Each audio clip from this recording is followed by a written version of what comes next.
আল্লাহ মালাকুল মাউত কে বলবেন, মালাকুল মাউত কি অবস্থা? বলবে সব শেষ।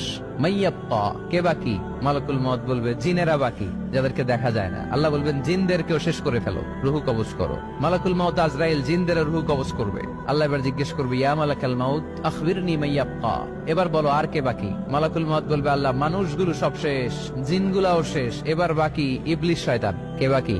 ইবলিসরেও শেষ করো, ইবলিসও শেষ। আল্লাহ আবার জিজ্ঞেস করবেন, ইয়া মালাকাল মাউতি মাইয়াব্বা, আর কে বেঁচে আছে বলো?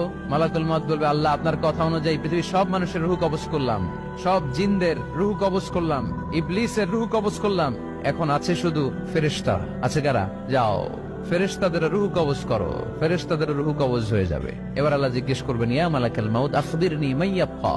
মালাকুল মাউত বলবে, আল্লাহ আপনার কথা মতো ধরে ধরে সব শেষ, ফেরেশতাও শেষ, 4 জন ছাড়া। কয়জন ছাড়া? জোরে বলেন, কয়জন ছাড়া?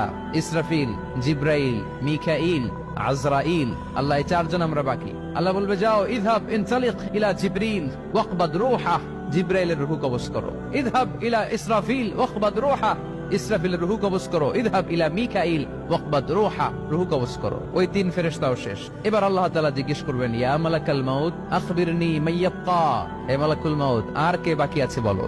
মালাকুল মাউত বলবে, আল্লাহ আপনার কথা মতো মানুষগুলো শেষ, জিনগুলো শেষ, ইবলিস শেষ, আমার বাকি 3 ভাই ইসরাফিল, মিকাইল, জিব্রাইলও শেষ, শুধু আমি, শুধু আমি।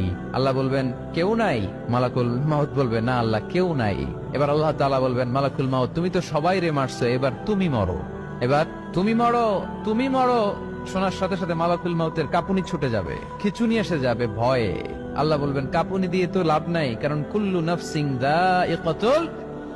রব্বুল আলামিন বলবেন, মালাকুল মাউত কেঁদো না, এটাই দুনিয়ার বিধান, আমি আল্লাহর দেয়া বিধান, এটাই জন্মালেই মরতে হয়। যাও, জান্নাত জাহান্নামের মাঝখানে একটা জায়গা আছে, জায়গাটার নাম হলো আরাফ। এই আরাফের মধ্যখানে যে দাঁড়াও, ওখানে যে মালাকুল মাউত কাঁপতে থাকবে। মালাকুল মাউত বলবে, আল্লাহ সৃষ্টির শুরুতে যদি জানতাম, সৃষ্টির শুরুতে যদি জানতাম সবাইকে মৃত্যুদান করার পরে, রুহু কবজ করার পরে আমাকেও মরতে হবে, তাহলে এই কঠিন দায়িত্বের ব্যাপারে আপনার কাছে ক্ষমা চাইতাম। আজকে আমারও যে ভাগ্য বরণ করে নিতে হবে সৃষ্টির শুরুতে, আমি এটা কল্পনাই করতে পারি নাই। আল্লাহ বলবেন, নো টক, মুত ইয়া মালাকাল মাউত, মর, মরে যা, মুত, মরে যাও। বলার সাথে সাথে মালাকুল মাউত এক বিকট চিৎকার হাঁকিয়ে মরে যাবে। মালাকুল মাউতের চিৎকারটা সেদিন এত ভয়ঙ্কর হবে, বিষ্ণু ইসা ইসলাম বলেন, ওই চিৎকারের আওয়াজ যদি পৃথিবীর মানুষেরা কান দিয়ে শুনতে পেত, তাহলে কিয়ামত সংগঠিত হওয়ার জন্য আলাদা করে ইসরাফিলের সিঙ্গার প্রয়োজন হতো না। ওই চিৎকারের আওয়াজে প্রতিটা মানুষ কানের পর্দা ফেটে ওই জায়গায় লাশ হয়ে পড়ে যেত। এবার ডানে বায়ে সামনে পেছনে উপরে নিচে কেউ নাই, একজন ছাড়া। জোরে বলতে হবে, তিনি কে?